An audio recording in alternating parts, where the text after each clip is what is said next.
Do you want healthy plants? Then listen up. The key to creating the perfect soil mix is simple. First things first. Start with high-quality potting soil. It's full of nutrients, and provides the perfect structure for your plants to thrive. Next, add in some perlite or sand. This will improve drainage, keeping water from gathering around the roots and causing root rot.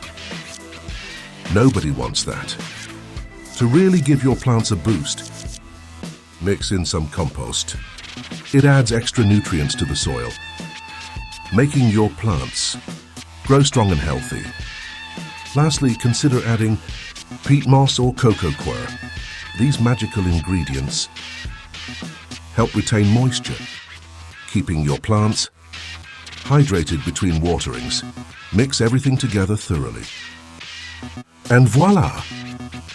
You've got the perfect soil mix for your plants to flourish. Oh, and one more thing.